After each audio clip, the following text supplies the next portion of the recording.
আমার honours second year ordinary differential equation, অর্থাৎ honours second ইয়ারে যে তিনটি মেজর কোড রয়েছে সেখানকার একটি হচ্ছে ordinary differential equation. Ordinary differential ইকুয়েশনের চ্যাপ্টার থ্রিতে হচ্ছে টোটাল 60টি টাইপ রয়েছে, 60 টাইপের অঙ্ক রয়েছে। তো 60 টাইপের অঙ্ক করতে গেলে আমাদেরকে 60টি চ্যাপ্টার অতিক্রম করতে হবে। 60টি চ্যাপ্টারের মধ্যে আমি আজকে বোর্ডে যে চ্যাপ্টারটি তুলেছি সেটা হচ্ছে চ্যাপ্টার 3D, প্রকৃত অন্তরক সমীকরণ। তো চ্যাপ্টার 3D-তে জাতীয় বিশ্ববিদ্যালয়ে আসার মতো কোনো কোশ্চেনই আসলে নাই, সেখানে একটা মাত্র থিওরি আছে। চ্যাপ্টার 3-তে একটা থিওরি আছে এবং এটি খুবই গুরুত্বপূর্ণ, পরীক্ষা আসলে এটি আসতে পারে। তো এখানে আমি কি থিওরি বলছি, থিওরি হচ্ছে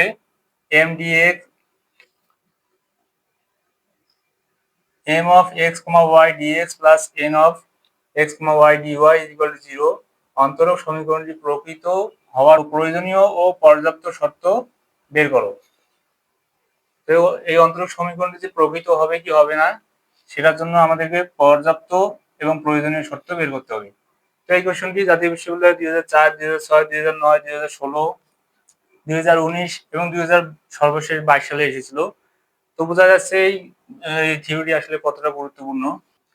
আসলে এই সমীকরণটি প্রকৃত হবে নাকি অপ্রকৃত হবে আমরা জানি না। তো আমরা প্রথমে ধরেই নেব যে এখানে যে সমীকরণটি দেওয়া আছে সেটি প্রকৃত। ধরি m of x, y dx plus n of x, y dy is equal to 0 অন্তরক সমীকরণটি প্রকৃত হবে যদি এবং কেবলমাত্র যদি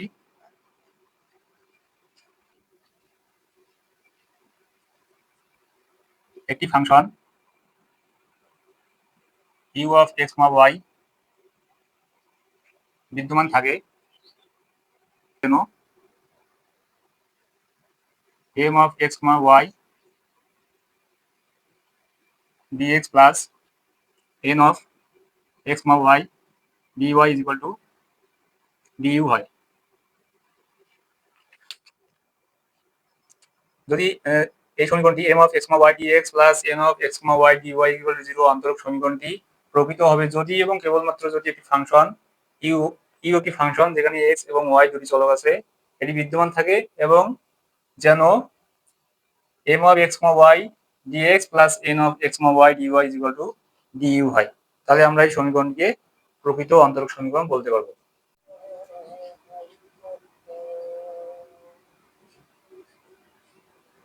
আমরা জানি du is equal to del u by del x dx plus del u del y dy। এটি আমরা কিভাবে পেলাম, যদি একটি ফাংশন এরকম হয় u of x, y, z after dot dot আরো যদি চলক থাকে, u যদি একাধিক চলকের ফাংশন হয় একটি ফাংশন হয়, পূর্ণ ডেরিভেটিভ আমরা এভাবে লিখতে পারি du is equal to del u del x dx plus del u del y dy plus del u del z dz plus after dot dot যদি আরো চলক থাকে, ঠিক এভাবে আমরা এটিকে লিখতে পারি। অতএব আমরা যদি যখন এই দুটি সমীকরণ কম্পেয়ার করি m x y dx plus n x y dy is equal to du এবং এখানে আছে du is equal to del u del x dx plus del u del y dx। এই দুটি সমীকরণ যদি কল্পনা করি এবং কম্পেয়ার করি, এখানে del u সমান সমান হচ্ছে এটি এবং এখানে du সমান সমান হচ্ছে এটি।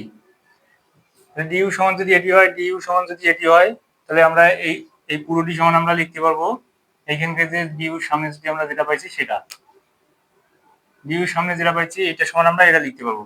এখন এই দুটি কম্পেয়ার যদি করি, এখানে dx এর সামনে আছে del u del x, এখানে dx এর সামনে আছে xy।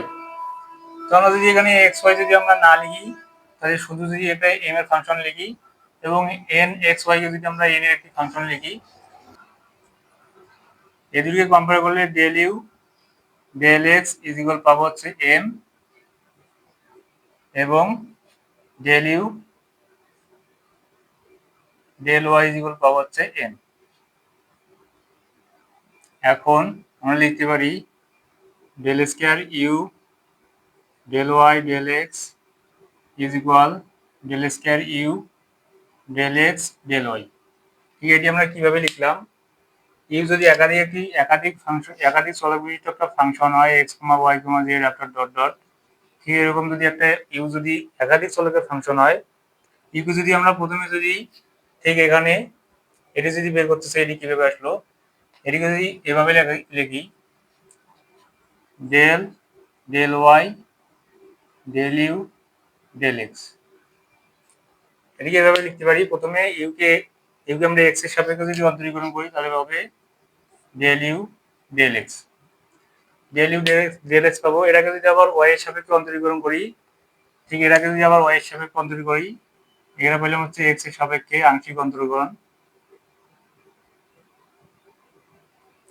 এটাকে ওয়াই এর সাপেক্ষে করলে কি হবে?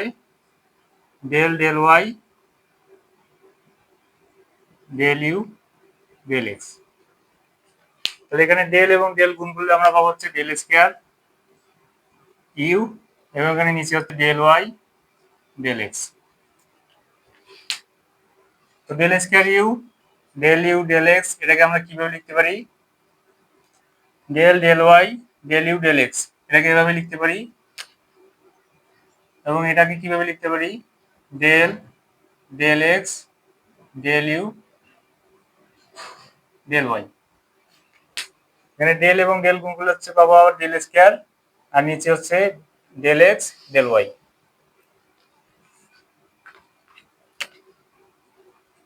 এখান থেকে আমরা ডেল ইউ ডেল এক্স এটা সমান পেলাম হচ্ছে এম। তো ডেল ইউ ডেল এক্স এর জায়গায় যদি এম বসাই, এখানে এম, এবং ডেল ইউ ডেল ওয়াই এই জায়গায় বসলাম হচ্ছে কি ডেল ইউ ডেল ওয়াই, এটা পাইলাম হচ্ছে এন। তো এই দুটোকে আমরা সমান লিখতে পারি।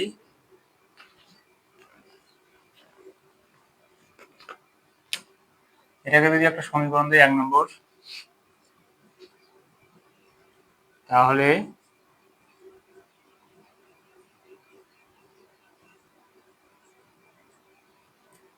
তাহলে 1 নং সমীকরণ হবে m dx plus n dy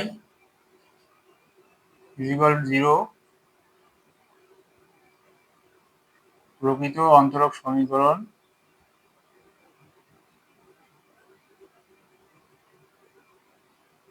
হওয়ার জন্য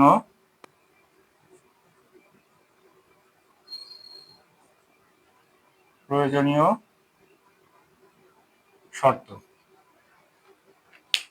তাহলে m dx plus n dy is equal to 0, এই সমীকরণটি প্রকৃত অন্তরক সমীকরণ হওয়ার জন্য প্রয়োজনীয় শর্ত বললাম হচ্ছে কি del m del y is equal del n del x. ঠিক এখানে এম এর যে ফাংশনটি থাকবে এম এক্স ওয়াই এর যে ফাংশনটি থাকবে, এটাকে যদি আমরা ওয়াই এর সাপেক্ষে আংশিক অন্তরীকরণ করি, এবং এখানে এন এর যে ফাংশনটি থাকবে সেটাকে যদি এক্স এর সাপেক্ষে আংশিক অন্তরণ করি এবং দুটি সমান হয়ে যায়, তখন আমরা বলতে পারবো যে এই সমীকরণটি প্রকৃত অন্তরক সমীকরণ। প্রয়োজনীয় শর্তটি বের করলাম, এরপর প্রকৃত অন্তরক সমীকরণের পর্যাপ্ত যে শর্ত সেটি বের করব। পর্যাপ্ত শর্তটি বের করার ক্ষেত্রে আমাদেরকে প্রকৃত অন্তরক সমীকরণের যে প্রয়োজনীয় শর্তটা আমরা বের করলাম, ঠিক এটিকে যদি আমরা বিপরীত দিক থেকে প্রমাণ করি তাহলে আমরা প্রকৃত অন্তরক সমীকরণটি পর্যাপ্ত শর্তটি পাবো। প্রথমে ধরে নেব del m del y is equal to del n del x, এটিকে 1 নম্বর সমীকরণ দিয়ে রাখি। এর আগে প্রয়োজনীয় শর্তে আমরা পেলাম del m del y is equal del n del x, হলে সেটাকে আমরা প্রকৃত অন্তরক সমীকরণ বলি। এবার আরেকটি ফাংশন ধরবো,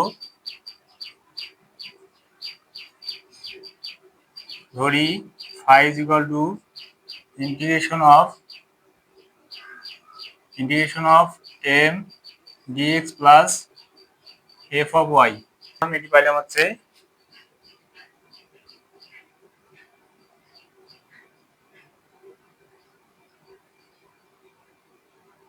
আংশিক অন্তরীকরণ সংজ্ঞা অনুসারে।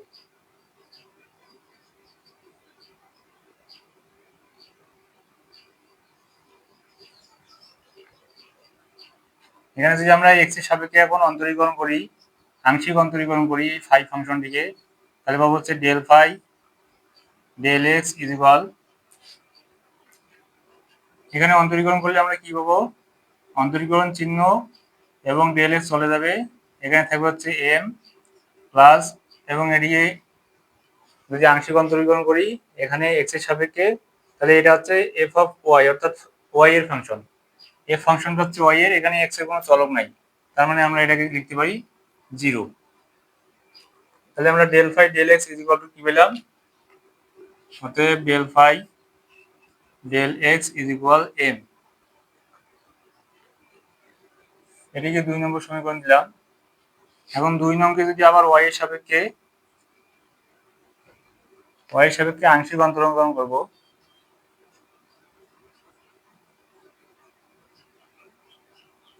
আংশিক অন্তরীকরণ করে এখানে করছিলাম হচ্ছে কি এক্স এর সাপেক্ষে, এক্স এর সাপেক্ষে আংশিক অন্তরীকরণ করে আমরা এটা পাইছি। এবার এটাকে কি করব, ওয়াই এর সাপেক্ষে আরেকবার আংশিক অন্তরীকরণ করব, তাহলে কি রকম হবে, ডেল ডেল ওয়াই, আমরা এই ফাংশনটিকে আংশিক অন্তরীকরণ করব, তো এটাকে এখানে লিখব del phi del x is equal, এটাকে যদি আমরা ওয়াই এর সাপেক্ষে অন্তরীকরণ করি, আংশিক অন্তরীকরণ করি, তাহলে কিরকম হবে, ডেল ডেল ওয়াই এবং এখানে এম, এম কে আমরা ওয়াই এর সাপেক্ষে আংশিক অন্তরীকরণ করলাম। ঠিক এখান থেকে কি লিখতে পারবো, ডেল এবং ডেল গুণ করলে হবে এখানে ডেল স্কয়ার ফাই, নিচে হচ্ছে ডেল ওয়াই এবং ডেল এক্স, আর এদিকে আছে কি ডেল এম ডেল ওয়াই। এদিকে আরেকটি সমীকরণ দিয়ে রাখি, এদিকে 3 নম্বর সমীকরণ দিয়ে রাখলাম। একইভাবে যদি আমরা এখন এন ফাংশনে এন এর একটি ফাংশন নেই, তাহলে কি রকম হবে, del square phi by del y del x is equal, উপরে তো এটি একই রকম থাকবে, শুধু এখানে এম এর জায়গায় চেঞ্জ হয়ে যাবে হচ্ছে এন, তাহলে ডেল এন ডেল ওয়াই। এখন যদি ওয়াই ফাংশন নেই, তাহলে এই ফরম্যাটে আমরা এটাকে এভাবে লিখতে পাবো। 4 নম্বরকে যদি আরেকটু এটিকে যদি আরেকটু সাজিয়ে লিখি, ডান পাশের অংশটিকে বাম পাশে নিয়ে আসলাম, del square phi del y del x, এটিকে 4 নম্বর সমীকরণ দিলাম। এখন 4 নম্বর সমীকরণকে এক্স এর সাপেক্ষে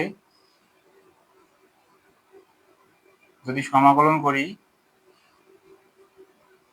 4 নম্বর সমীকরণকে এক্স এর সাপেক্ষে সমাকলন করে, তাহলে কিরকম পাবো, সমাকলন del n del x is equal to integration of del square phi del y del x. এটিকে আরেকটু সাজিয়ে কিভাবে লিখতে পারি, এখানে ছিল হচ্ছে del N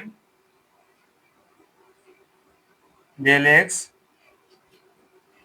is equal del square phi by del y del x কে এভাবে লিখতে পারি, del del x del phi del y.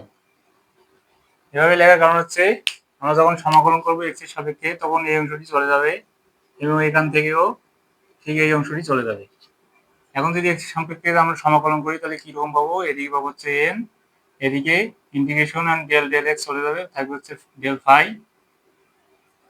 Del y. আমরা এন সমান পেলাম হচ্ছে ডেল ফাই ডেল ওয়াই, এবং আরেকটি ইন্টিগ্রেশন ধ্রুবক আমাদের নিতে হবে, তার একটি ইন্টিগ্রেশন ধ্রুবক নিলে হচ্ছে সাই অফ ওয়াই। এখানে লিখে দিতে হবে যে এখানে সাই অফ ওয়াই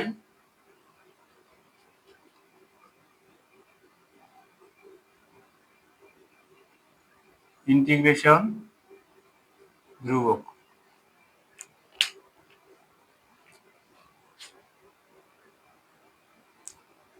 আমরা এম সমান পেলাম হচ্ছে ডেল ফাই ডেল এক্স এবং এন সমান পেলাম হচ্ছে del phi del y plus হচ্ছে সাই প্রাইম অফ ওয়াই। সুতরাং আমরা লিখতে পারি, সুতরাং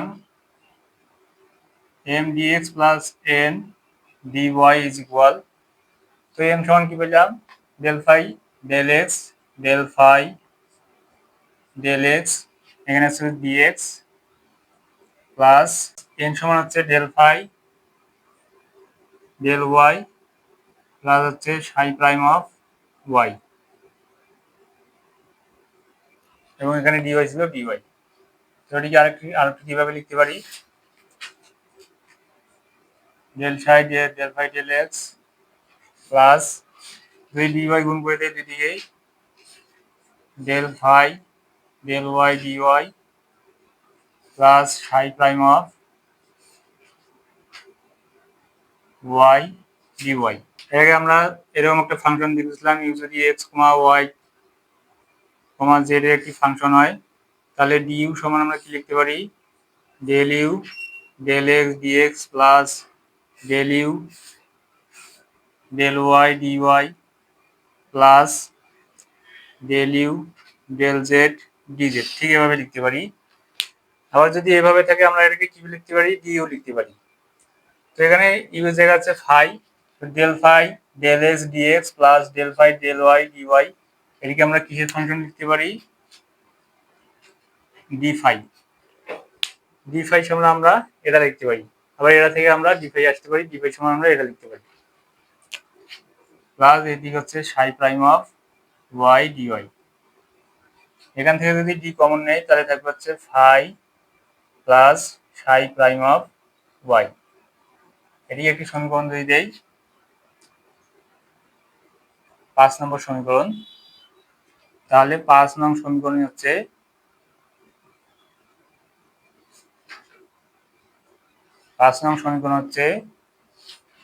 m dx plus n dy is equal to 0,